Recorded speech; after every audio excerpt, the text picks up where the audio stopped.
बिस्मिल्लाहिर्रहमानिर्रहीम। तमाम देखने वालों को अस्सलाम वालेकुम। उम्मीद करती हूँ सब खैरियत से होंगे। Welcome to let's cook with Seerab. आज मैं आपके साथ कच्चे आलू से बने ऐसे कबाब की रेसिपी शेयर करने जा रही हूँ जिसको देखने के बाद तो आप चैनल को सब्सक्राइब किए बगैर नहीं रह सकेंगे।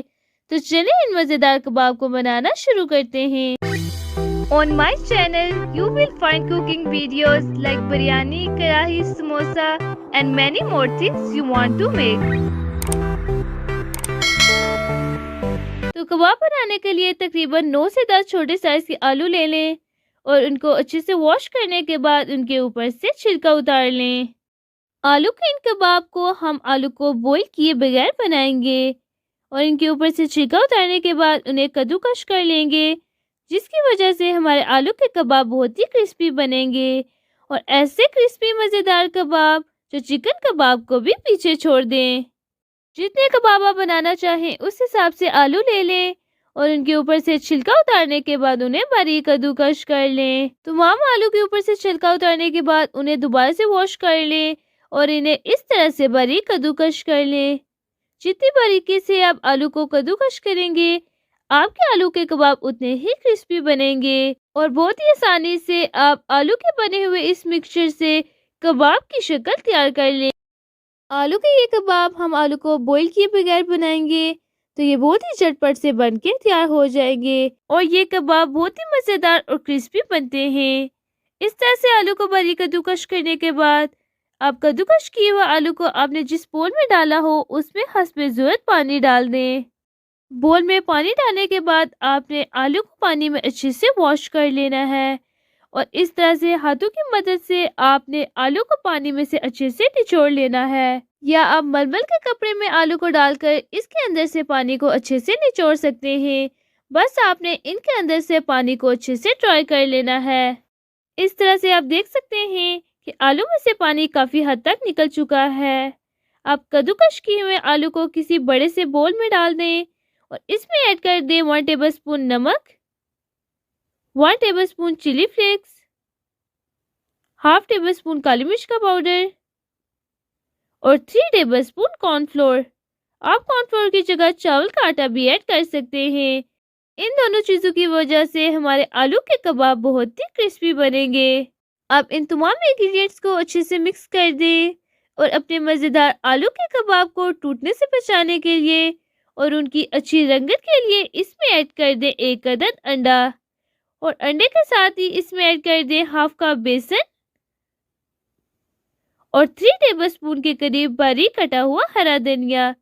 हरा धनिया ऐड करने की वजह से कबाब की रंगत बहुत ही अच्छी हो जाएगी।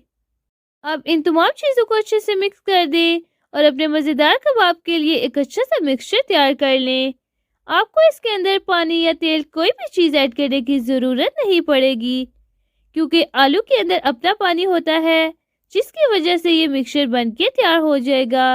अक्सर पकोड़े बनाते वक्त जब आप पकोड़ों के मिक्सचर को रूम टेम्परेचर पर रखते हैं तो उसके अंदर पानी हो जाता है और वो पानी आलू की वजह से ही होता है।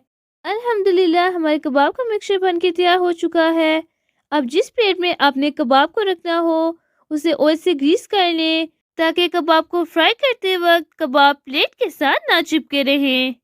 और इसी तरह ही मिक्सचर को हाथों में भी चिपकने से बचाने के लिए हाथों को भी ऑयल से ग्रीस कर लें और हस्बे-ज़रूरत मिक्सचर लेके उसे एक हाथ की हथेली पे रख दें और दूसरे हाथ की उंगलियों की मदद से गोल शेप तैयार कर लें।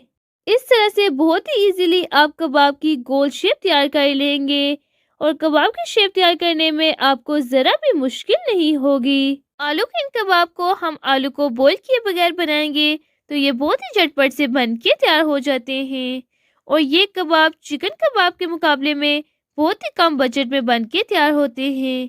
और ऐसा बिल्कुल भी नहीं है कि चिकन के कबाब आलू के कबाब के मुकाबले में ज़्यादा मज़े के होते हैं। अगर आप उन्हें इस तरह से एक अच्छी तरकीब के साथ बनाएंगे तो आलू के कबाब भी बहुत मज़े के बनेंगे। आप तमाम मिक्सचर से कबाब की शक्ल तैयार करने के बाद एक फ्राई पैन में हस्बे ज़रूरत तेल डाल दें और तेल को अच्छे से गर्म करने के बाद लो टू मीडियम फ्लेम पर कबाब को तेल के अंदर डालकर फ्राई कर लें। लो टू मीडियम फ्लेम पर दोनों तरफ से लाइट ब्राउन कलर आने तक आपने इन्हें फ्राई कर लेना है। और जैसा कि मैं हर वीडियो में बताती हूँ कि फ्राई करते वक्त आपने जज्बातीपन का मुजाहरा करके किसी भी फ्राई करने वाली चीज़ को हाई फ्लेम पर फ्राई नहीं करना। इससे तो बहुत जल्दी कलर आ जाता है लेकिन वो अंदर से अच्छे से फ्राई नहीं होते। इस तरह से लो टू मीडियम फ्लेम पर आपने इनको फ्राई कर लेना है ताकि ये अंदर से भी अच्छे से पक जाए और इनके ऊपर आहिस्ता आहिस्ता से इस तरह से एक खूबसूरत सा कलर भी आ जाए। और अल्हम्दुलिल्लाह आप देख सकते हैं कि आलू के कबाब बिल्कुल भी नहीं टूटे और सुभान अल्लाह इन पर कितना ही अच्छा कलर आया है और ये कबाब बहुत ही क्रिस्पी फ्राई हुए हैं। अब आपको कबाब बनाते वक्त ये डर बिल्कुल भी नहीं होगा कि आपके कबाब कहीं टूट ना जाए। इस तरह से बहुत ही आसानी से आप कबाब बना सकते हैं और आपका एक कबाब भी नहीं टूटेगा। आप बाकी बचे हुए कबाब को भी तेल में डालकर फ्राई कर लें और आपने इनकी साइड को चेंज करते हुए इनको दोनों तरफ से फ्राई कर लेना है। तकरीबन 2 से 3 मिनट में लो टू मीडियम फ्लेम पर कबाब दोनों तरफ से अच्छे से फ्राई हो जाते हैं। अब आप इन आलू के कबाब को रोज शाम की चाय के साथ बनाकर शाम की चाय के जायके को दुबाला कर दें। अल्हम्दुलिल्लाह तमाम कबाब अच्छे से फ्राई हो चुके हैं और सुभान अल्लाह आप देख सकते हैं कि इनकी रंगत कितनी ही अच्छी है और माशाल्लाह से ये मज़ेदार कबाब बहुत ही क्रिस्पी फ्राई हुए हैं। इस तरह की मज़ीद रेसिपी सीखने के लिए चैनल को सब्सक्राइब कर दें और अगर आपको आज की कच्चे आलू से बने इन कबाब की रेसिपी पसंद आई हो तो वीडियो को लाइक और शेयर कर दें। Thanks for watching. अल्लाह हाफिज़।